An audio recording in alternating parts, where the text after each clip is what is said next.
Chemistry के 35 से 40 महत्वपूर्ण प्रश्न जो हर साल क्लास 12 वाले बच्चे के पूछे जाते हैं। तो क्लास 12 वाले जितने भी विद्यार्थी हैं, इस केमिस्ट्री के 35 से 40 जो महत्वपूर्ण प्रश्न है, इसका स्क्रीनशॉट लेकर इसका नोट्स तैयार कर लीजिएगा, क्योंकि 100% यहाँ से बहुत ज़्यादा क्वेश्चन लड़ने के चांस है आपके।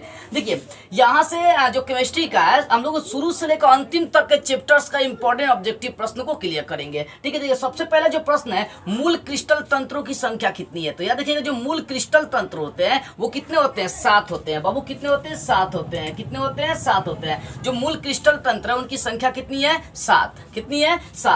दूसरा प्रश्न, टिंडल प्रभाव किसमें पाया जाता है। तो टिंडल प्रभाव जो होता है वो हमेशा कोलाइडी विलयन या सॉल्व में पाया जाता है। कोलाइडी विलयन का दूसरा नाम होता है सॉल्व। तो अगर सॉल्व भी ऑप्शन दिया तो कोई दिक्कत नहीं है, अगर सॉल्व नहीं दिया तो कोलाइडी विलयन मारिए। तो जो टिंडल प्रभाव पाया जाता है वो किसमें पाया जाता है? तो वो सॉल्व या कोलाइडी विलयन में। ठीक है, अगला प्रश्न देखिए जाए, 3 नंबर प्रश्न, अर्धपरगम्य झिल्ली से क्या निकल पाता है। देखो अर्धपरगम्य झिल्ली एक ऐसी झिल्ली होती है जो अपने अंदर से सिर्फ विलायक के कणों को निकलने देती है। विलायक के कण मतलब क्या होता है? जैसे मान लीजिए आप जल में चीनी डाल दिए, ठीक है ना। अब जल में चीनी डाल दिए तो उसमें सोचिए किसका जनसंख्या सबसे ज्यादा है, जल का या चीनी का। तो जिसकी जनसंख्या ज्यादा है वो विलायक, जिसकी जनसंख्या कम है वो विलेय हो जाएगा। ठीक है ना। तो कहने का सीधा सा ये मतलब है कि जल की जनसंख्या ज्यादा है तो विलायक हो गया, चीनी की जनसंख्या कम है तो विलेय हो गया। इसको घोलक और घुल के भी नाम से हम लोग जानते हैं। ठीक है, देखो तो अर्धपरगम्य झिल्ली अपने अंदर से क्या निकलता है? तो विलायक कणु को निकाल पाता है, मतलब जल के कणु को निकालता है। ठीक है, अब अर्धपरगम्य झिल्ली। अगला प्रश्न दिया, शुद्ध जल का पीएच मान। देखो शुद्ध जल का पीएच मान जो होता है 7 होता है। तो कोई भी जल हो, शुद्ध जल हो, कुआं का जल हो, नल जल हो, पूछता है नल जल का पीएच मान, तो सबका सेम ही होता है, 7 होता है, 7। अगला प्रश्न देखिए, प्रसरणी दाब कब बढ़ता है। जो प्रसरण दाब होता है वो कब बढ़ने का काम करता है? तो जैसे जैसे उसको टेम्परेचर देंगे, ताप देंगे, वैसे वैसे बढ़ने का काम करता है। इसका मतलब है कि जैसे इसका मतलब है कि ताप बढ़ाने पर प्रसरणी दाब बढ़ता है, ताप घटाने पर प्रसरणी दाब घटता है। पूछेगा प्रसरणी दाब कब बढ़ता है? तो आंसर होगा ताप क्रम बढ़ने पर, टेम्परेचर बढ़ने पर या ताप बढ़ने पर। छठा प्रश्न देखिए जाए, रासायनिक ऊर्जा को जो विद्युत ऊर्जा में बदलता है वह सेल क्या कहलाता है। देखो ये जो सेल होता है विद्युत रासायनिक सेल या विद्युत रासायनिक सेल, नहीं तो गैल्वेनिक सेल भी इसको कह सकते हैं। दूसरा नाम गैल्वेनिक सेल भी होता है। तो जो रासायनिक ऊर्जा को विद्युत ऊर्जा में बदलेगा वो गैल्वेनिक सेल हो जाएगा, यानी विद्युत रासायनिक सेल हो जाएगा। लेकिन जो विद्युत ऊर्जा को रासायनिक ऊर्जा में कन्वर्ट कर देगा वो होगा विद्युत अपघटनी सेल। कौन सा? विद्युत अपघटनी सेल। तो रासायनिक ऊर्जा को विद्युत ऊर्जा में बदलने वाला सेल गैल्वेनिक सेल चाहे विद्युत रासायनिक सेल होगा। अब 7वां प्रश्न है, उत्पाद अणुओं को उत्पाद में परिवर्तित करने के लिए, उत्पाद अणु नहीं, यहाँ पर अभिकारक लिखिए। अभिकारक अणुओं को, उत्पाद के जगह क्या लिखेंगे? अभिकारक यहाँ पर। ठीक है, तो अभिकारक अणुओं को यहाँ पर अभिकारक लिख लीजिएगा। अभिकारक अणुओं को उत्पाद में बदलने के लिए जो आवश्यक ऊर्जा होती है उसका क्या नाम होता है? देखो जब किसी भी अभिक्रिया में जब कोई अभिक्रिया हम लोग कराते हैं, केमिकल्स रिएक्शंस कराते हैं, तो उसमें जो भाग लेने वाले तत्व होते हैं वो सब अभिकारक कहलाते हैं। उसके फलस्वरूप जो एलिमेंट्स बनते हैं, जो आपका कंपाउंड बनता है, वो सब क्या कहलाता है? वो सब कहलाते हैं प्रोडक्ट कहलाते हैं, उत्पाद कहलाते हैं। तो कहने का मतलब क्या है कि अभिकारक का जो अणु है उसको उत्पाद प्रोडक्ट में बदलना है। तो जितनी ऊर्जा की आवश्यकता होती है उस ऊर्जा का नाम क्या है? तो उस ऊर्जा का नाम होता है संक्रियन ऊर्जा। कौन सी ऊर्जा? संक्रियन ऊर्जा। यानी अभिकारक के अणुओं को उत्पाद में बदलने के लिए जितनी ऊर्जा की आवश्यकता होती है वो क्या कहलाती है? संक्रियन ऊर्जा कही जाती है। 8वां प्रश्न देखिए जाए,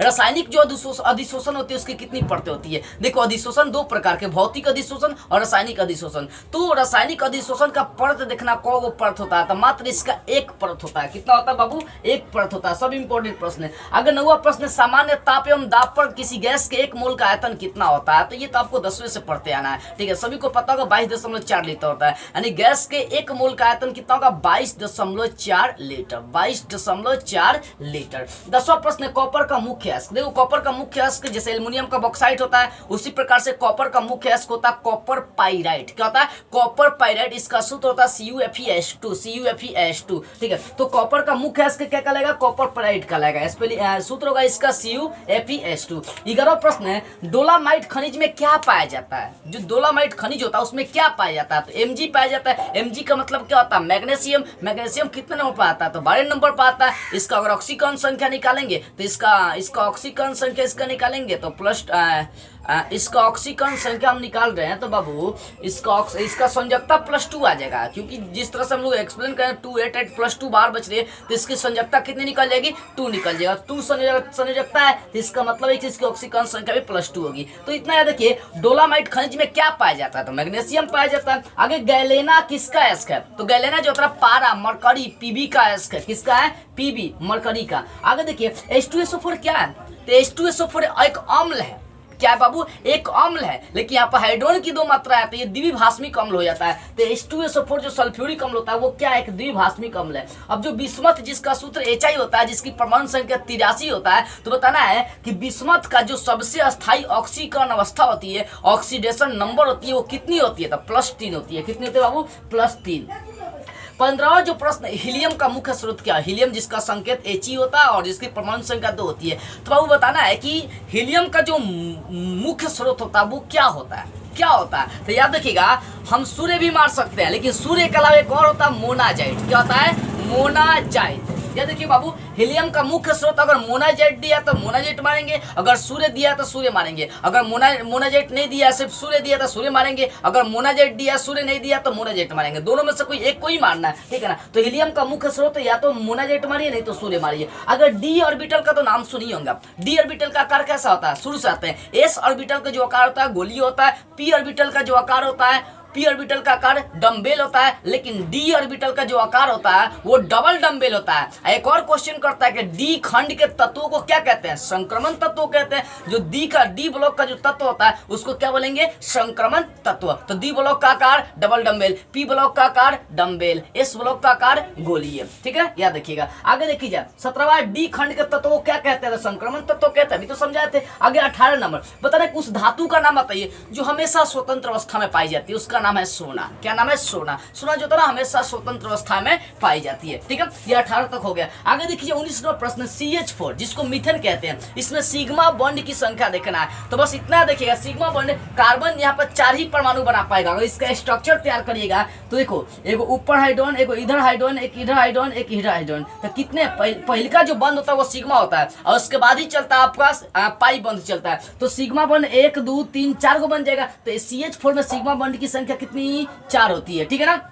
CH4 है तो 4 से याद रख लेंगे, 4 होगा। आगे देखो, कार्बन कार्बन के बीच जो बंध बनता है, कार्बन और कार्बन इनके बीच जो बंधन बनेगा उसकी लंबाई बताना। तो कार्बन कार्बन के बीच जो एकल बंध होता है उसकी लंबाई 1.54 एंगस्ट्रम। क्या होता है, 1.54 एंगस्ट्रम होता है। 1 पर पावर 0 लगा तो उसको एंगस्ट्रम पढ़ेंगे। आगे देखिए 21 नंबर, एल्कोहल का सक्रिय मूलक क्या है, तो एल्कोहल का सूत्र OH होता है। तो सक्रिय मूलक पूछा है तो OH में बॉन्ड लगा देंगे, तो बॉन्ड OH कह सकते हैं। तो एल्कोहल का जो सक्रिय मूलक होता है बॉन्ड OH। एक और क्वेश्चन करता है कीटोन का सक्रिय मूलक क्या है, तो याद रखिएगा C11O, और C के साथ 2 सक्रिय मूलक लग जाती है, बॉन्ड लग जाता है। देखो यहाँ पर आगे मैं दिखाऊंगा आपको। 22 नंबर देखो, एक चित्र दे दिया और इस चित्र को बोला कि यौगिक का क्या नाम है। तो याद रखिएगा, अगर खाली है ऊपर OH जुड़ा है, देख सकते हो ऊपर OH जुड़ा, तो OH अगर हटा दे और खाली है चित्र दिया रहे तो इसको बोलेंगे C6H6। C6H6 इसको बेंजीन कहते हैं। क्या कहते हैं बाबू, बेंजीन कहते हैं, ठीक है ना। तो जो आकार है OH को हटाकर, अभी OH को नहीं लेकर चले, OH जुड़ जाएगा तो कोई और एलिमेंट, कोई और कंपाउंड बन जाएगा,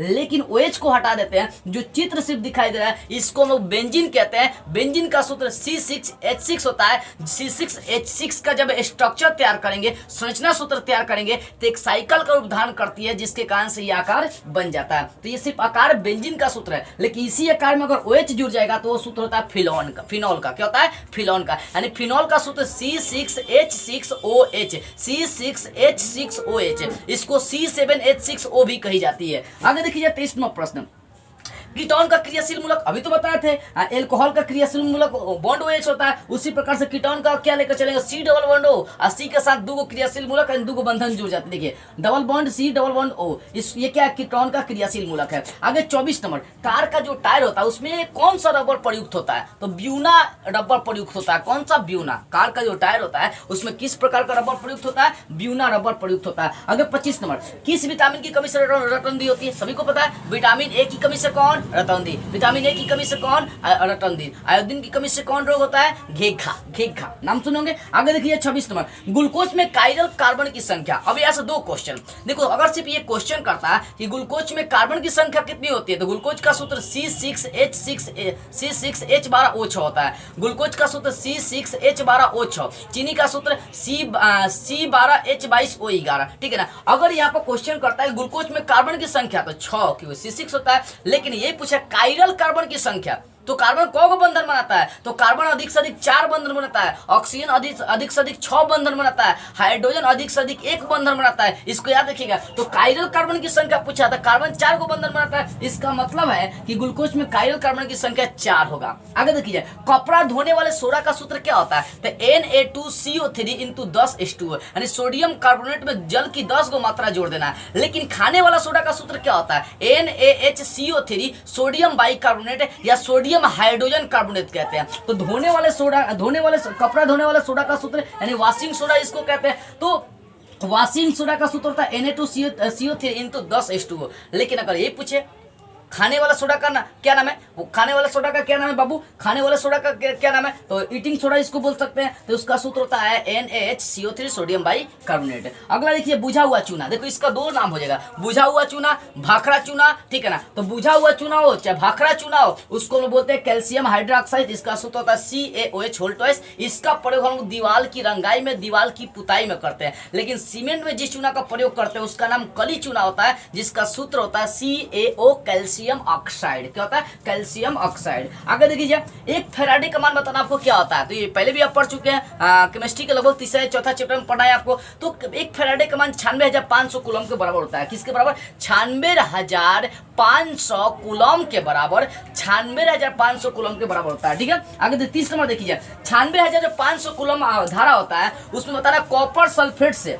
कॉपर सल्फेट के घोल से कितना मुक्त कार्बन कॉपर कर सकती है। अगर 96,500 कूलम का धारा किससे प्रभावित करते हैं, CuSO4 यानी कॉपर सल्फेट से प्रभावित करते हैं, तो बताना है कितना कॉपर मुक्त करेगा। तो याद देखिए, कॉपर का जो परमाणु द्रव्यमान होता है वो 63.5 होता है। तो 63.5 को आप आधा करेंगे तो 31.75 ग्राम आ जाएगा। तो बस कुछ नहीं करना है, ऐसे प्रश्नों को हल करने के लिए कॉपर का परमाणु द्रव्यमान एटॉमिक मास देख लीजिए, उसका एटॉमिक मास होता है कॉपर का 63.5 होता है। 63.5 का आधा कर देना, 31.75 आएगा। यानी अगर 96,500 कूलम की जो धारा है कॉपर सल्फेट से प्रभावित करेंगे तो कितना कॉपर मुक्त करेगा, तो 31.75 ग्राम कॉपर मुक्त करेगा। आगे बोला है 31 नंबर, हीरे में जो कार्बन की संकरण होती है, हीरे में जो कार्बन का संकरण होता है वो कितना होता है, तो याद देखिए बाबू, संकरण कैसा होता है, तो sp3 आकार का होता है, यानी चतुष्फलकीय इसका आकार। क्योंकि देखो S की संख्या 1, P की संख्या 3, 1 3 4 चतुष्फलकीय आकार हो जाएगा।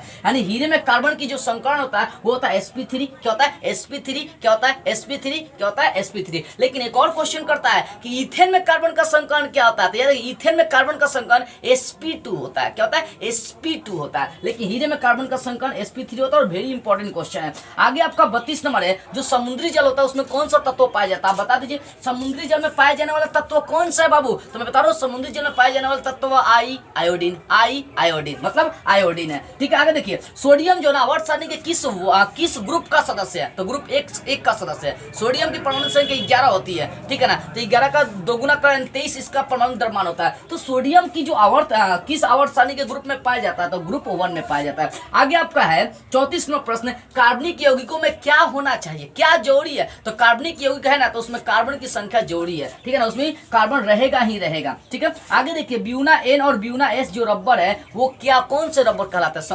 संश्लेषित रबर का मतलब खुद से बनाई जाती है। तो ब्यूना N और ब्यूना S, जैसे मैंने पूछा था कार का टायर में क्या प्रयोग होता है, तो ब्यूना रबर प्रयोग होता है। लेकिन अगर ब्यूना N और ब्यूना S रबर देखी जाए तो किसके अंतर्गत आते हैं, तो संश्लेषित रबर के अंतर्गत आते हैं। इस तरह से मैंने आपको 35 से लगभग 40 ऑब्जेक्टिव केमिस्ट्री का क्लियर करा दिया। इसका स्क्रीनशॉट एक बार ले लीजिए और इसका नोट्स तैयार कर लीजिएगा। क्यों? क्योंकि एग्जाम के लिए बहुत इंपॉर्टेंट है और यहाँ से बहुत ज्यादा क्वेश्चन आपके लड़ेंगे। ठीक है ना। इसको बेसिक्स आप समझिएगा। आपके लिए काफी हार्ड वर्किंग चल रही है, मेहनत चल रही है, तो एक लाइक कमेंट शेयर बनता है। जय हिंद।